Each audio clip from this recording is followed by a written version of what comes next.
Hi, last time we created a simple tree behavior. Today we will cover another important step. Right now, if I try to create another sequence and move it here and try to connect it to start node, it's not allowed because start node can only have one output. That means I need to make something to run these two actions. So the sequence comes the scene right now. I'm pressing space and adding a sequence.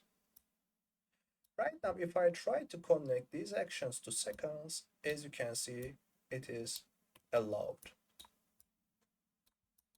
And I need to now connect the start node to sequence. As you can see, right now the start node will call the sequence will call the log, and then will call the another log. It's coming from top to down and left to right. So if I try to run, and if I take a look at here, as you can see, the first message was empty, it's here, and the second message was hello world. So actually I am not allowed to run multiple actions at the same time, but the sequence is helping me out to solve this problem. Okay, so let's write here the first, and this one is the second. Okay, um, that's actually all for the seconds, but I also need to point out one more thing. The seconds continue until one node returns failure. Right now, if I try again, we'll see all of them is succeed, which means the first node succeed, then the seconds pass to second step.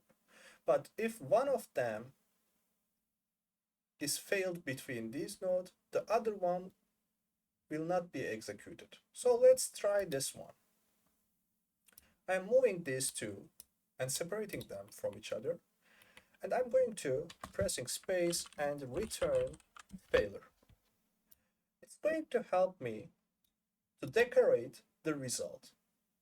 That means if I connect this sequence to here and connect this log to return failure, it's going to change its result.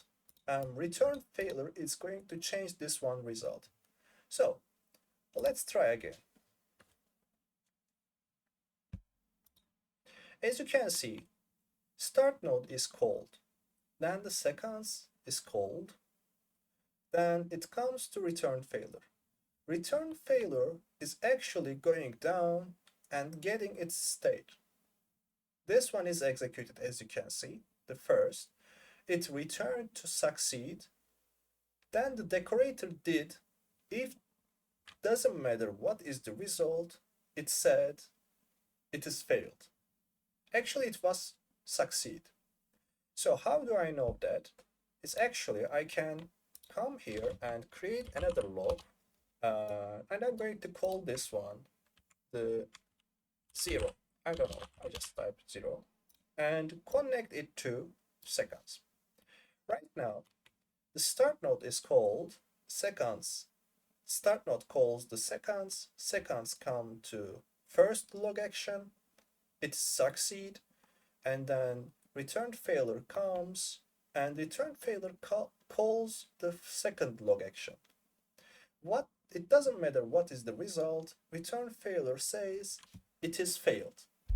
Whenever a node, an action returns failure, the seconds will no longer pass. So if I try again, as you can see, all of them is failed because one of them is failed.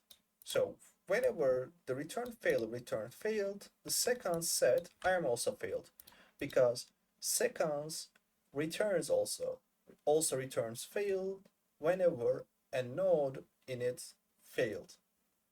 As you can see, the log was succeed. Actually, this one was also succeed, but return failure decorate the result of the log action and said, I am failed. And the seconds said, if you are failed, I am also failed. So I should tell the start node, I am failed. So the start node is also said, okay, all of the node is failed. That means it's failed. That is actually the seconds logic.